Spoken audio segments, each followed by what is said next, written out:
গোটা বাংলাদেশে খেলা হবে। আপনি আসলে আমার চুলটা নিয়ে নেন, তাহলে আমার ইজ্জতটা থাকে না। আমি কিন্তু ঢাকা বিশ্ববিদ্যালয়ের ছাত্র। সম্পূর্ণ জালিয়াতি এটা। আমাকে কর্তৃপক্ষ এনে বসেছে, তাই আমি আসছি। এটা আমাদের ডকুমেন্টে এটা বলা হয়েছে, এটা জাল।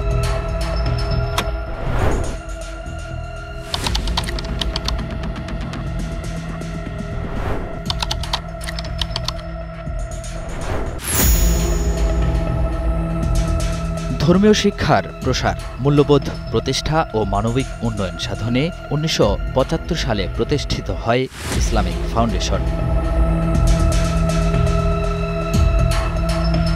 মসজিদ ভিত্তিক সমাজ উন্নয়ন কার্যক্রম, রমজান ও হজ ব্যবস্থাপনায় সহযোগিতা এবং জনকল্যাণে আদর্শ সমাজ গঠনে কাজ করছে ইসলামিক ফাউন্ডেশন। এমনকি ইমাম, খতিব ও মুয়াজ্জিনদের প্রশিক্ষণের ব্যবস্থাও করে সরকারের ধর্ম মন্ত্রণালয়ের এই প্রতিষ্ঠান। ইসলামিক ফাউন্ডেশনে রাজস্ব ও উন্নয়ন খাতে কাজ করছেন প্রায় ২৫০০ কর্মকর্তা কর্মচারী, যেখানে অনিয়ম, দুর্নীতি ও জালিয়াতির মাধ্যমে কর্মী নিয়োগের অভিযোগ উঠেছে। লিখিত ও মৌখিক পরীক্ষা আমি অংশগ্রহণ করি এবং আমি খবর পাই যে এই পরীক্ষাগুলোতে যারা অধিকতর নাম্বার বেশি পেয়েছে তাদেরকে নিয়োগ দেওয়া হয়নি। ২০১২ সালে গবেষণা কর্মকর্তা পদে ইসলামিক ফাউন্ডেশনে চাকরির আবেদন করেন কুষ্টিয়ার রেজাউল করিম। তার অভিযোগ, অভিনব জালিয়াতির মাধ্যমে তাকে বাদ দেয়া হয়। ইসলামিক ফাউন্ডেশনে বিভিন্নভাবে যোগাযোগ করার চেষ্টা করি, মৌখিকভাবেও আমি অনেকের ধর্ণা হই, কিন্তু কেউ আমাকে পাত্তা দেয়নি।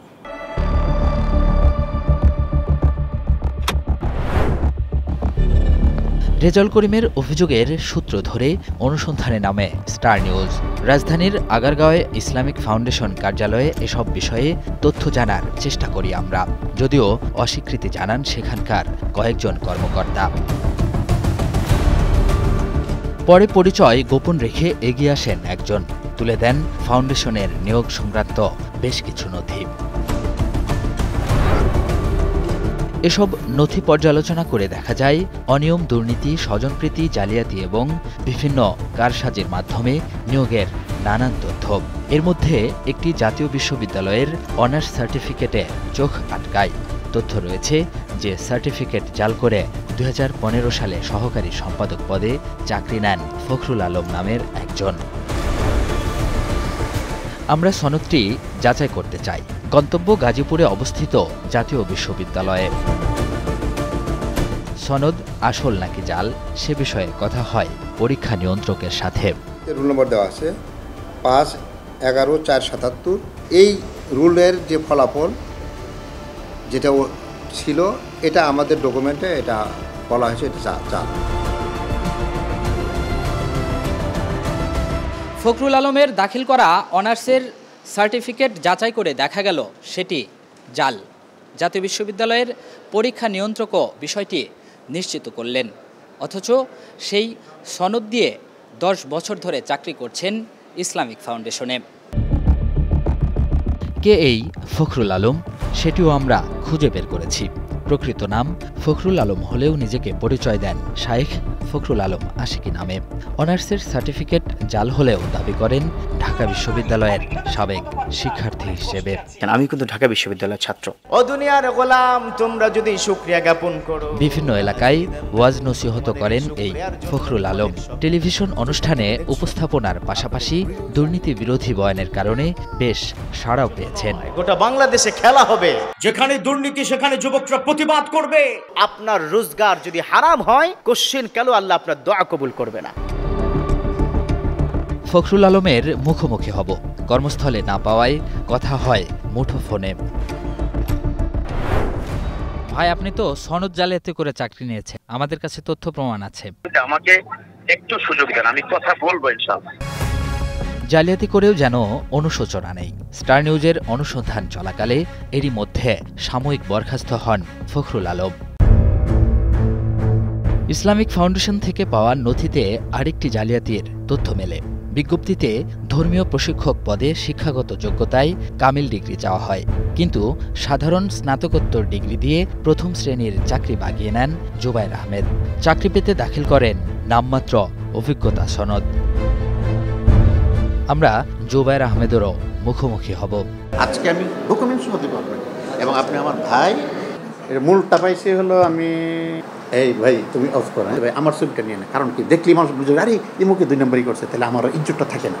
কামিল সনদ না থাকায় জুবায়ের আহমেদের নিয়োগ আইনসঙ্গত হবে না বলে সে সময় উল্লেখ করেন নিয়োগ কমিটির তৎকালীন সদস্য সচিব এবং ইসলামিক ফাউন্ডেশনের সচিব ওয়াহিদুল ইসলাম।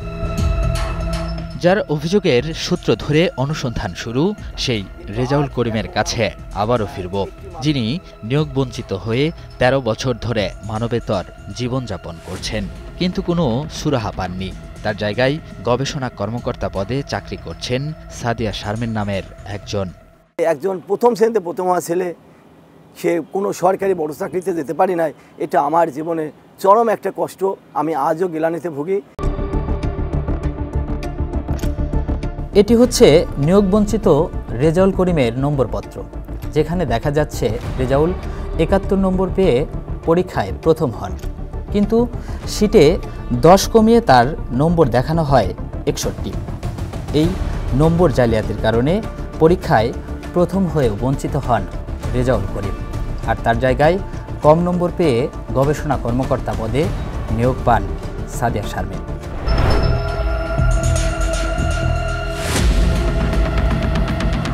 সাদিয়া শারমিন ইসলামিক ফাউন্ডেশনের প্রধান কার্যালয়ে কর্মরত। বক্তব্য জানতে তারও মুখোমুখি হয় স্টার নিউজের অনুসন্ধানী দল। গবেষণা কর্মকর্তা একজনই নেওয়া হয়, তো তাতেই তো ধরে নেওয়া যায় যে আমি সবচেয়ে বেশি নাম্বার নিশ্চয়ই পাইছি। এখন আরেকজন যে বেশি নাম্বার পাইছে সেটা তো আমি আসলে জানি না, তখনকার কমিটি যারা ছিল, দায়িত্বে যারা ছিল, তারা ভালো বলতে পারবে। পরীক্ষায় কম নম্বর পেয়েও নিয়োগ পান সাদিয়া শারমিন, যিনি 13 বছর ধরে ভোগ করছেন বেতন ভাতা সহ সরকারি সুযোগ সুবিধা। সুবিধাভোগী আমি, সেটা তো অস্বীকার করার উপায় নাই। আমাকে কর্তৃপক্ষ এনে বসেছে, তাই আমি আসছি। ইসলামিক ফাউন্ডেশনের নিয়োগে জালিয়াতির আরেক প্রমাণ সহকারী পরিচালক হিরণ ব্যাপারী, যিনি লিখিত পরীক্ষায় কম নম্বর পেলেও মৌখিক পরীক্ষায় 100% নম্বর দিয়ে তাকে নিয়োগ দেওয়া হয়। মিডিয়ায় তো আমি কথা বলার এখতিয়ার রাখি না, ব্যক্তিগত কথা হলে বলতে পারি, বাট যেহেতু আমি চাকরি করি, সরকারি চাকরিজীবী হিসাবে কর্তৃপক্ষের পারমিশন ছাড়া মিডিয়ায় কথা বলার আমার জানা মতো এখতিয়ার নাই আমার। হিরণ ব্যাপারী কথা বলতে না চাইলেও আশ্চর্যের বিষয় হলো একই পদ্ধতিতে সহকারী পরিচালক পদে নিয়োগ পেয়েছেন আরও 8 জন। স্টার নিউজের হাতে আসা নথি পর্যালোচনা করে দেখা যায় ইসলামিক ফাউন্ডেশনে অন্তত 80 জন প্রথম শ্রেণীর কর্মকর্তা বিভিন্ন পদে জালিয়াতির মাধ্যমে নিয়োগ পেয়েছেন, যারা গত 15 বছর ধরে বেতন ভাতা সহ সরকারি সুবিধা পেয়ে আসছেন, টাকার অঙ্কে যা প্রায় 100 কোটি। তবে ফাউন্ডেশনের আরেকটি সূত্র বলছে জালিয়াতির নিয়োগপ্রাপ্তদের এই সংখ্যা 100 ছাড়িয়ে যাবে। প্রশ্ন হলো, ইসলামিক ফাউন্ডেশনের মতো প্রতিষ্ঠানে নিয়োগে এমন ভয়ঙ্কর জালিয়াতি হলো কিভাবে? আমরা সেটিও খুঁজে বের করেছি। তৎকালীন নিয়োগ কমিটির সদস্য সচিব ছিলেন ফাউন্ডেশনের সচিব রেজাউল করিম, তারও মুখোমুখি হয়েছে স্টার নিউজ। ওই নিয়োগটা আমরা পরীক্ষা নিলাম, খাতাপত্র চেক করলাম, চেক করার পর আমরা একটা সার্টেন নাম্বারই রাখলাম যে এত এবং অ্যাভাব যারা পাবে তাদেরকে আমরা টিকাবো। হ্যাঁ, ওইভাবে আমরা রেজাল্ট বানাইলাম। ডিজি রোখায় নিয়ে তার যে লোকজন আছে তাদের সাথে পরামর্শ করে বললো যেহেতু আমাদের লোক তো একজন আসতেছে না, কেউ পাস করে নেই, কী করা যাবে? ওইটা তারা খাতাপত্র সব কিছু ক্যান্সেল করে সব উল্টোপাল্টা করে তারা নতুন করে ওই যাদেরকে নেবে তাদেরকে নিয়ে আলাদা পরীক্ষা নিয়েছে, করে টরে তাদেরকে খাতায় লেখায় টাকায় তাদেরকে করছে। সম্পূর্ণ জালিয়াতি এটা। নিয়োগ কমিটির সদস্য সচিব হওয়ায় অনেক ঘটনার প্রত্যক্ষ সাক্ষী রেজাউল করিম। জালিয়াতির সেই নিয়োগের কার্যবিবরণীতে যিনি স্বাক্ষর দেননি। নিয়োগ বৈধ হয় কেমনি? নিয়োগ তো বৈধই না। সহকারী পরিচালক নিয়োগটা তো যেটা হয়েছে এটা সম্পূর্ণ জালিয়াতি হয়েছে। এটা কাগজপত্রের তথ্য বলছে মূলত 6 ধরনের কারসাজির মাধ্যমে নিয়োগ দেয়া হয়। 1. জাল সনদ, এমনকি বিজ্ঞপ্তি অনুযায়ী প্রয়োজনীয় সনদ ছাড়াই নিয়োগ। 2. নম্বর টেম্পারিং এবং পেন্সিল দিয়ে নম্বর কারসাজি। 3. লিখিত পরীক্ষায় কম নম্বর প্রাপ্তদের মৌখিক পরীক্ষায় বেশি নম্বর দিয়ে নিয়োগ। 4. লিখিত পরীক্ষায় বেশি নম্বর প্রাপ্তদের অনেককে মৌখিক পরীক্ষায় কম নম্বর দিয়ে ফেল করানো। 5. জেলা কোটায় ভুয়া নিয়োগ। 6. নিয়োগ দিতে একাধিক কার্যবিবরণী তৈরি করা হয়। অভিযুক্ত সবার সাথে কথা বলা সম্ভব হয়নি। প্রশ্ন হলো, এসব নিয়োগ নিয়ে কি ভাবছে ইসলামিক ফাউন্ডেশন? সার্বিক বিষয়ে কথা বলেছেন প্রতিষ্ঠানটির মহাপরিচালক। প্রাক্তন বিচারপতিকে সভাপতি করে একটা কমিটি করা হয়েছে, আপনি যেগুলো বলেছেন সবগুলোই আছে। তো এই প্রতিবেদনের প্রেক্ষিতে আমরা তাদের বিরুদ্ধে অ্যাকশনে যাব। যাদের জালিয়াতি সনদ নাই অথচ সে ভুয়া সনদ দেখাইয়া চাকরি নিয়েছে, আর যারা ওই অনিয়ম দুর্নীতি করেছে যারা, তাদের বিরুদ্ধে বিভাগীয় ব্যবস্থার একটা সিস্টেম আছে। সরকারি কর্মকর্তাকে কীভাবে চাকরি থেকে করতে হয়, তার যদি মার্কিং করে কোনো রকম জালিয়াতি করে সার্টিফিকেট জাল করে যদি সে ঢুকে, তাহলে তার ব্যবস্থা কি, সেই সিস্টেমে আমরা যেতে চাচ্ছি। এভাবে নিয়োগ জালিয়াতির কারখানায় পরিণত হয়েছে ইসলামিক ফাউন্ডেশন। দক্ষতা ও যোগ্যতা আমলে না নেয়ায় বঞ্চিত হয়েছেন প্রকৃত মেধাবীরা। ফলে হারিয়ে যান রেজাউল করিমদের মতো চাকরি প্রত্যাশীরা।